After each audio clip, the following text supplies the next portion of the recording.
Esta semana se han dado dos noticias importantes que a Venezuela le debe interesar, porque una tiene que ver con la geopolítica mundial, la otra también, pero nos atañe directamente a nosotros.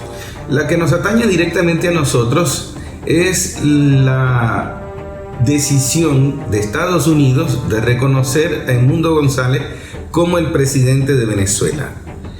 No es que estén cometiendo el mismo error, es que le están dejando un campo minado en la Casa Blanca al próximo presidente Donald Trump por estar hablando de paz, por estar hablando de acabar con las guerras. Toma, ahí te dejo tu granada dentro de la silla de la Casa Blanca.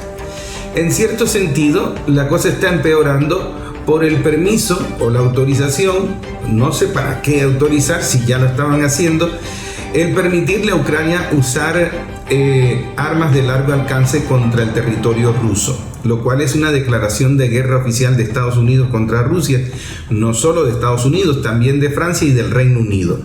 Una declaración de guerra muy peligrosa porque el presidente ruso ha decidido cambiar su doctrina nuclear. ¿Qué quiere decir cambiar su doctrina nuclear?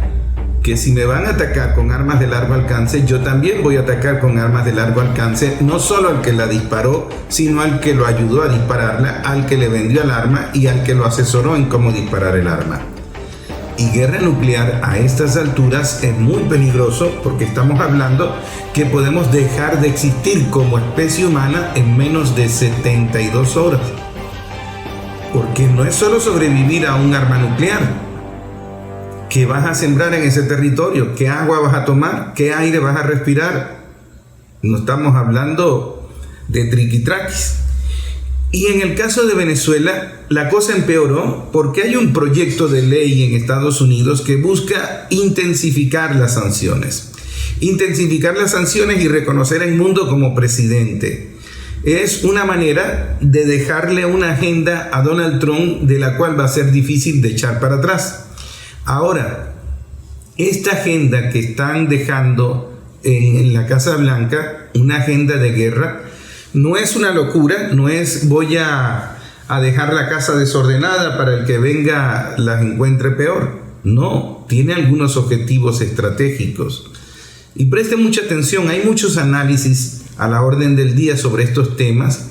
Yo me incliné por el análisis que hizo un experto en temas militares norteamericano que se llama Scott Reiter, y él hace un análisis bastante interesante con relación a la autorización de Estados Unidos, de Joe Biden, de que Ucrania puede usar armas de largo alcance contra Rusia. Es muy interesante porque él habla de que el objetivo de esa estrategia, que parece una locura, bueno, es una locura, pero para ellos tiene una lógica. Y esa lógica es terminar de posicionar a Ucrania dentro de la OTAN. Realmente la OTAN está funcionando como un gatillo alegre, como un país privado en el negocio de la guerra que tiene que de alguna manera ordenar su escenario de conflictos para seguir obteniendo negocios. Y eso es muy peligroso. Estamos hablando de un organismo que no es elegido por nadie, que tiene el financiamiento de los ciudadanos de esos países y que de alguna manera está llevando la muerte a todos los rincones de la tierra. La OTAN tiene que desaparecer. La OTAN es un organismo que se ha convertido en un grupo terrorista mercenario al servicio de la muerte para obtener beneficios con ella. Ahora, ¿por qué este militar o ex asesor militar habla de que la intención es ubicar a Ucrania dentro de la OTAN?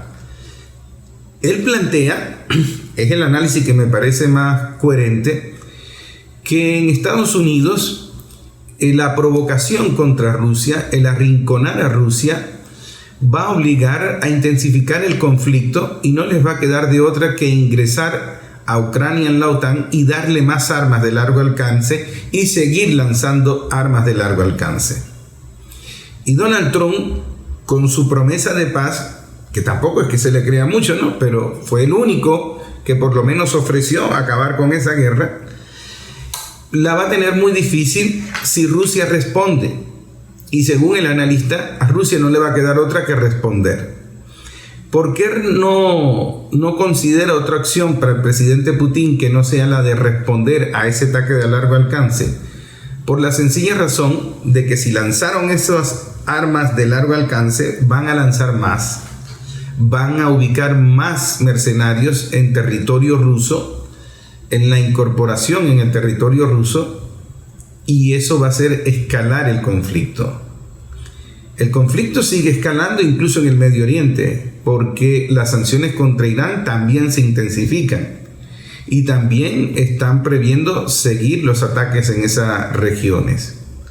El presidente ruso respondió, el gobierno venezolano respondió, el gobierno iraní también ha respondido. Todo indica que la cultura de la guerra la quieren posicionar, la quieren profundizar. En cierta forma, lo que podemos ver de oportunidad en este conflicto es que se hacen más visibles los enemigos, se hacen obvias y evidentes sus estrategias, y tenemos con qué acabar con esa cultura de la guerra. Tenemos cómo desarrollar cultura de paz, arquitectura de paz, incluso defensa contra esa cultura de la guerra que quiere pasarnos por encima. Pero hay que tener mucho cuidado con los errores políticos. Por ejemplo, el error político, digamos, que más nos afectó a nosotros como venezolanos y que afectó la integración, fue el veto de Brasil contra Venezuela en la incorporación de los BRICS. Los BRICS es una trinchera de paz, una trinchera que puede permitir una arquitectura financiera, una arquitectura militar para poder disuadir a estos mentores de la guerra.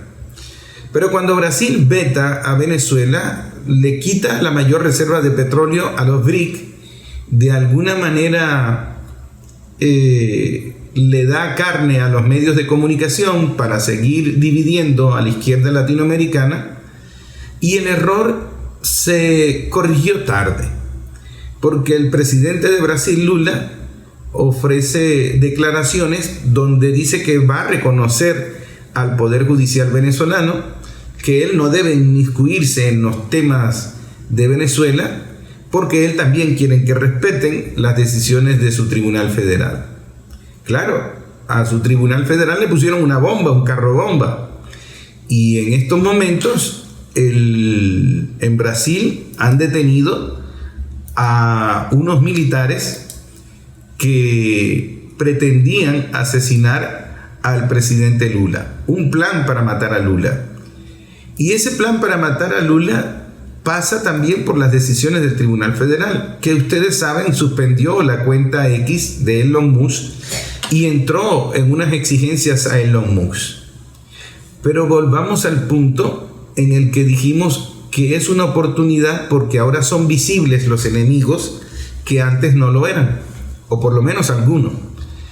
Ustedes recordarán que fue el presidente de Venezuela, Nicolás Maduro, el que delató a Elon Musk de estar detrás de estos movimientos golpistas en América Latina, de estar detrás de la intentona golpista en Bolivia, de estar detrás de la intentona golpista el 28 de julio en Venezuela, y obviamente estar detrás de la violencia que quieren generar en Brasil para derrocar al presidente Lula. Pues bien, Elon Musk, según información del periodista Beto, periodista brasileño, Elon Musk controla las comunicaciones del ejército brasileño a través de sus empresas, sus satélites, etc. Y de alguna manera se está intentando zafar esa dependencia del ejército brasileño con esa transnacional de Elon Musk, lo cual es muy grave, porque ya nosotros sabemos de las intenciones de Elon Musk de apoderarse de la materia prima de América Latina, de hacer negocios, y para eso apostó toda su inversión política a Donald Trump, y ahora está en la Casa Blanca. Ahora tiene un alto cargo en la administración de Donald Trump. Y yo imagino que le ha prometido el conquistar el territorio latinoamericano jurídicamente para llevarse toda la materia prima para el gran sueño americano de volver a ser el Estados Unidos grande, etcétera, bla, bla, bla, bla. Pero Elon Musk es un terrorista, es un agente terrorista, es de alguna manera el presidente de una transnacional que está dando golpes de estados impunemente, que está financiando la guerra, que está financiando mercenarios y que está infiltrando la inteligencia y las comunicaciones de los ejércitos latinoamericanos, particularmente el de Brasil, que no es poca cosa. ¿Y por qué tenemos que estar atentos? Porque ya el ministro de la Defensa venezolano, Vladimir Padrino López, nos alertó que debemos estar prevenidos contra nuevos ataques que provengan de Brasil. Si él lo dice es porque lo sabe, porque si hay una comunicación directa es entre los ministerios de defensa de Brasil y de Venezuela. De alguna manera ha habido una relación estrecha entre ambos componentes militares en momentos buenos y en momentos malos. Que ahora el Padrino López, el ministro de Defensa venezolano, advierta sobre eso sucedió hace varias semanas, y que se dé la información de que Elon Musk controla las comunicaciones del ejército brasileño y ahora la policía brasileña detiene a militares, incluido un colaborador de Bolsonaro, por un supuesto plan para matar al presidente Lula da Silva. Ese plan debió ejecutarse en el año 2022, según reseña la información. Y entre los sospechosos está un asistente de Jair Bolsonaro, que planificaron el golpe de Estado para impedir que Lula asumiera y previeron el homicidio, según el comunicado de la Policía Federal. Probablemente es una información que se sabía mucho antes y que se suelta ahora por el contexto político. Entonces Lula corrige su error diplomático de Itamaraty y entonces dice que no se va a meter en los asuntos de Venezuela y que de alguna manera reconoce la sentencia del TCJ, lo cual quiere decir reconoce a Nicolás Maduro como presidente. Y Estados Unidos suelta en gallos de medianoche que van a reconocer a Edmundo González. El reconocimiento de Edmundo González es mediático, es para de alguna manera la narrativa de los medios de comunicación, por cuanto no va a volver al país. No puede juramentarse salvo que ellos piensen que ese TSJ que construyeron mediáticamente, que funciona en Bogotá y esas otras sedes diplomáticas en Narnia, en Júpiter, en lo que sea, tienen alguna validez. Igual ellos van de salida de la administración. Ese problema que lo resuelva Trump cuando regrese. Pero Donald Trump va a tener que resolver otro problema más grave, que es la respuesta de Putin al ataque con armas de largo alcance de Ucrania. Y eso va a ser en las próximas horas, diría yo, y va a ser algo muy tensionante porque estamos hablando de armas nucleares. Existen otras armas que puede usar Rusia en contra de Ucrania sin tocar las armas nucleares. Pero vaya y venga, son armas de largo alcance y estamos hablando que entramos en un escenario de conflicto mucho más peligroso del de hace pocos años. Y si Rusia tiene que poner un precedente, un parado en la OTAN, va a tener que acabar con el gobierno de Kiev, va a tener que acabar con Zelensky. Así lo dice este asesor Scott, cuando él dice que la única opción que él le ve a Rusia para poder disuadir a la OTAN y parar el negocio de la guerra es acabar con el gobierno de Ucrania y matar a Zelensky.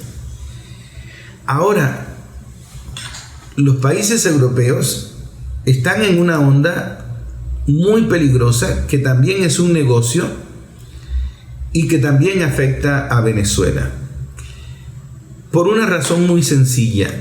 Francia, que es uno de estos países lacayos de Estados Unidos, también se presta al negocio de la guerra y ellos están comprando el gas natural ruso para revenderlo en Europa, para revenderlo incluso en la propia Francia. Y aunque ellos hablen de que no comprarán más el gas ruso, que negaron las importaciones desde Rusia y que sanciones contra Rusia, resulta que las importaciones del gas natural licuado ruso en Francia alcanzaron un nivel récord récord desde el inicio de las entregas en el 2018. Eso no lo digo yo, eso lo dice la agencia Bloomberg. Pero resulta que ellos compran el gas ruso a través de empresas privadas. Los rusos, con tal de vender, venden.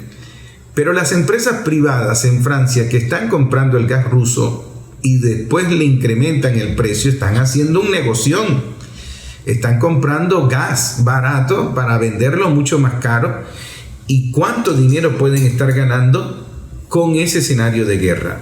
Lo mismo está sucediendo con Estados Unidos, lo mismo está sucediendo con Francia, con Alemania, con todos. Pero con Venezuela, que está apostando a invertir para el incremento de producción de gas, adivinen qué hicieron. Le tiraron un atentado a PDVSA para sabotear, impedir el suministro de gas. Al principio se dio en un comunicado y en la información que nos dieron de que había sido un accidente la explosión que hubo en el complejo de gas de PDVSA. Pero la vicepresidenta dio una rueda de prensa en detalle y explicó el ataque contra PDVSA, lo describió como un sabotaje y crimen económico. Y en ese sentido culpó a María Corina Machado de estar detrás de esos sabotajes, de estar en Colombia buscando financiamiento para estos actos terroristas. El sabotaje era para impedir la distribución de diésel en la época decembrina y también afectando las instalaciones de gas. Bueno, mostró un video, mostró en una reunión con el presidente de PDVSA, el jefe de seguridad, y allí estuvo informando que 5 personas resultaron heridas por la explosión en el complejo donde se distribuye el 80% de gas en el país. En Venezuela han atacado el sistema eléctrico nacional, sobre todo aquí en Bolívar, donde se distribuye más del 80% de la energía eléctrica del país. Y ahora están atacando donde se distribuye el 80% del gas en el país. Yo creo que vamos a tener que redimensionar la política de seguridad y protocolos dentro de las empresas, porque esos ataques terroristas, con el reconocimiento del mundo, con la autorización a Ucrania de lanzar armas de largo alcance, se van a intensificar. Por lo menos vamos a tener 2 meses de alerta máxima, porque hasta que Donald Trump asuma la presidencia el 20 de enero, y eso no es garantía de que cambie la violencia, vamos a tener a una administración saliente verdaderamente endemoniada. Es decir, van a dejar conflictos en todos lados que sean difíciles de enderezar, lo cual es muy peligroso. Ahora, en Venezuela sucede algo más complejo, que lo podemos ver como algo positivo en el sentido de que Venezuela está en una transformación, en un proceso de debate y de transformación, sobre todo para asegurarnos de tener un Estado con otra conformación, con otra dinámica, con otro plan, que no sea el Estado burgués que hemos heredado y que tanto nos ha costado destruir. Ahora, en un proceso de transformación en plena guerra es complejo, porque tienes que tener cuidado de que el Estado funcione. A pesar de que sea Estado burgués todavía y todos los problemas, tienes que asegurar que el Estado funcione. Tienes que asegurar que el Estado que estás creando no provoque peores distorsiones. Yo no creo que las provoque, porque de eso se trata el crear un nuevo Estado, de empoderar al pueblo, de empoderarlo de información.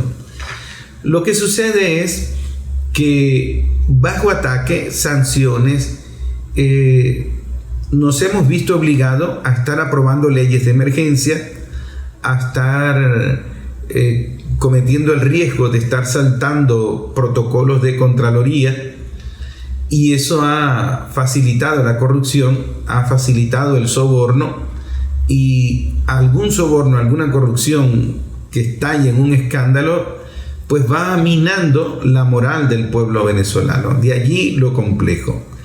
Pero incluso más, fíjense cómo la vicepresidenta en la rueda de prensa habla abiertamente de los delitos de María Corina Machado El presidente en su programa de esta semana habla abiertamente de la conspiración de María Corina Machado, pero María Corina Machado se fue, se fugó, la tenías aquí, tenías que meterla presa y no la metiste presa.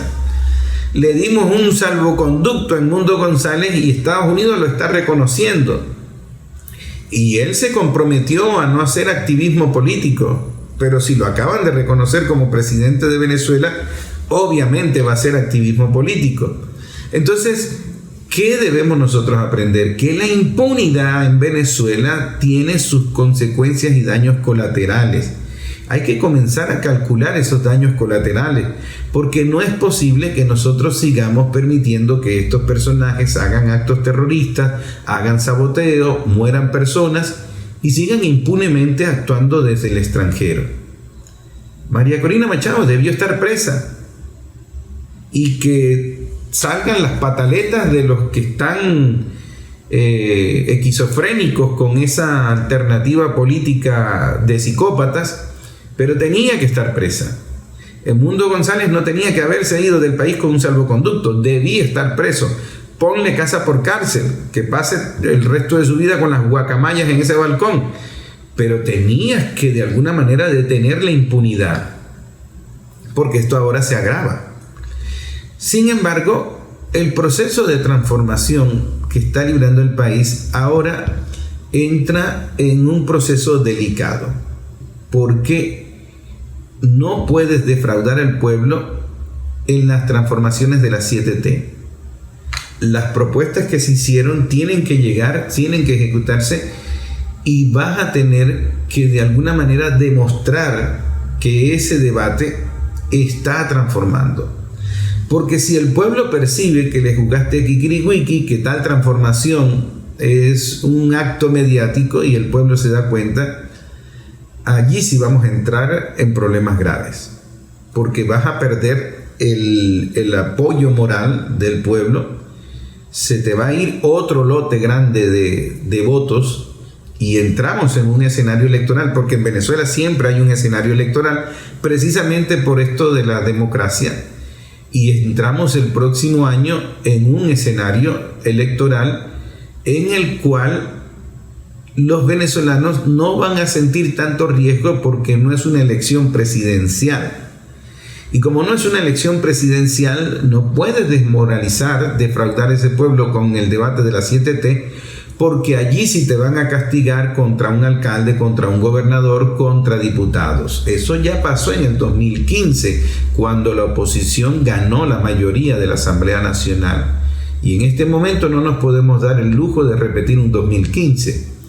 Así que es importante la eficiencia y la transparencia del debate de la 7T, es importante detener la impunidad y es importante estar en la trinchera adecuada y garantizar la integración en América Latina, porque no nos podemos dar el lujo de otra traición como la que hizo Lula en la cumbre de los BRICS en Rusia. Va a ser un escenario complejo, un escenario delicado. Pero de alguna manera Venezuela es optimista, porque Venezuela ha logrado superar muchos personajes, ha logrado superar a Obama, ha logrado superar al mismo Trump, que ha reconocido los fracasos de las políticas de sus asesores, entre ellos la de John Bolton, Mike Pompeo y todo eso, que ninguno de ellos regresó o parece que va a regresar a la administración de Donald Trump.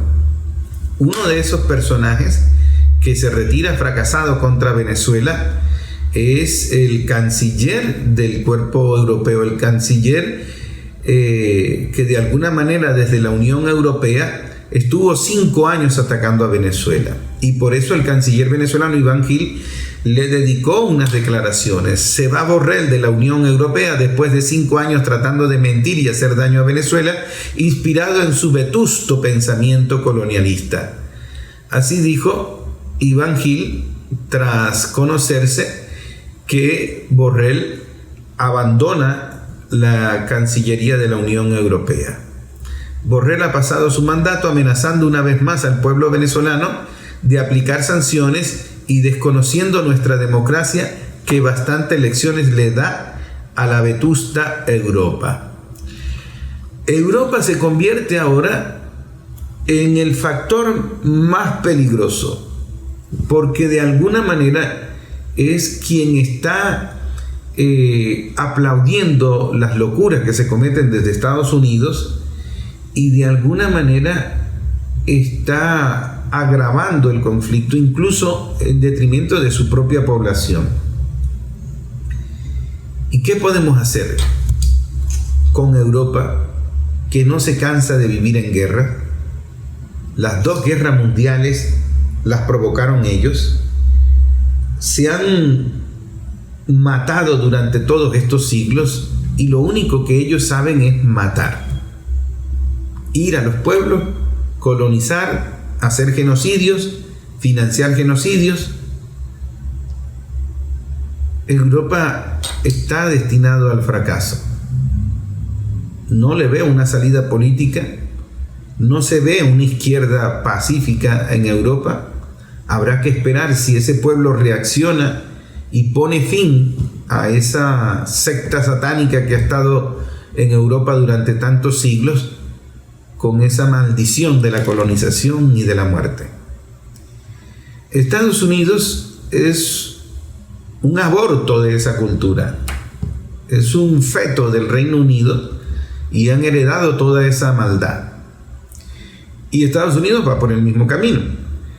Entonces, esta semana o en el futuro inmediato, de lo que hay que estar atento es de la respuesta de Donald Trump, de la respuesta de Vladimir Putin y obviamente Venezuela atrincherada en su defensa, en su transformación en lo interno, pero también en sus relaciones estratégicas con el mundo exterior. Estados Unidos no podrá. Las decisiones de estos 2 meses de la administración de Biden van a intensificar el conflicto, es verdad, pero de alguna manera van a acelerar el proceso de respuesta, van a acelerar el proceso de los BRICS, van a acelerar la ayuda militar, la integración militar y van a acelerar la radicalización de la izquierda. Y en ese sentido, eso va a ser un punto positivo. ¿Por qué un punto positivo? Porque a Lula no le quedará otra que asumir su posición de izquierda radical. A Petro no le quedará otra que asumir su posición de izquierda radical. Yo no he visto a Petro declarando sobre la legitimidad del presidente Nicolás Maduro y de las benditas actas de las que él hablaba, porque él había dicho en su momento que había llegado a un acuerdo con Lula de esperar a que se dieran más pruebas de esa supuesta victoria. Pues ya Lula dijo que sí y ratificamos lo que nosotros dijimos hace semanas. A Lula y a Petro no le queda otra opción que no sea reconocer la sentencia del TCJ. Jurungue allí en nuestros videos de YouTube y usted va a encontrar un programa mucho antes de las declaraciones de Lula donde nosotros advertimos que esto iba a suceder. Y eso no es magia, eso es análisis geopolítico. ¿Para dónde va a coger el presidente de Brasil? ¿Para dónde va a coger el presidente de Colombia? En este momento no podemos permitir que la izquierda siga guabinosa. Es una combinación terrible tener a Marco Rubio en la administración de Donald Trump y tener unos presidentes de izquierda guabinosos. Esperamos, como algunos asesores indican, que Marco Rubio será un jarrón chino, un bocón en un cargo, pero que de alguna manera el anillo cerrado de Donald Trump sigue estando con otras personas. Y Donald Trump es un hombre pragmático, egocéntrico, pajúo, como decimos nosotros, pero de alguna manera tiene intereses en que algunos conflictos cambien de estrategia. Yo no creo que él vaya a detener ninguna guerra, no creo que quiera, pueda, pero de alguna manera necesita dejar de beneficiar a un sector de la guerra en Estados Unidos, y eso puede ser una oportunidad para avanzar con la política de paz, con la estrategia de paz, con la defensa de la paz. Esto va a suceder esta semana. Venezuela tiene que prepararse y de alguna manera en estos 2 meses van a arreciar los conflictos desde Estados Unidos y desde Europa. Les importa un bledo las consecuencias que puedan generar. Están ganando dinero por eso. Y quieren de alguna manera sabotear desde ya la administración de Donald Trump, que es una guerra que continúa solapada. Yo plantearía que Donald Trump tiene una opción, pero tendría que esperar el 20 de enero cuando asuma la presidencia, porque él va a tener el poder del Senado, de la Cámara de Representantes, tiene a su fiscal escogido por él, y él puede de alguna manera emprender una acción judicial contra todos estos perros de la guerra que están haciendo negocios y que están llevando al mundo al borde de una guerra nuclear. Lo puede hacer, que lo haga es otra cosa, pero podemos exigírselo, porque él hizo una promesa de paz. Yo insisto en que le exijamos que cumpla con esa promesa de paz y que exijamos que inicie un proceso judicial contra estos perros de la guerra que están haciendo negocios con ellos. Tiene la oportunidad de vengarse de sus enemigos y de facilitar la paz en el mundo. Esperemos que eso suceda. Y aquí en Venezuela, estar alerta con nuestras políticas de inversión en PDVSA, inversión en gas, depurar PDVSA de muchos factores que todavía viven en la burbuja Disney, en la burbuja Netflix, y que trabajan en PDVSA, pero tienen su corazoncito en la oposición, su corazoncito en Estados Unidos, y que se prestan al soborno a la menor oportunidad, como sucedió últimamente con Tellechea, otorgando un contrato a la empresa que nos dio el golpe de Estado en el 2002. Esa depuración pasa por el debate de las 7T de las transformaciones. Por eso insisto en la autenticidad que debe tener ese debate. Hasta ahora está avanzando. Hay que tener fe, esperar el avance de los frutos de esa transformación y seguir peleando contra la cultura de la guerra desde la cultura de la paz.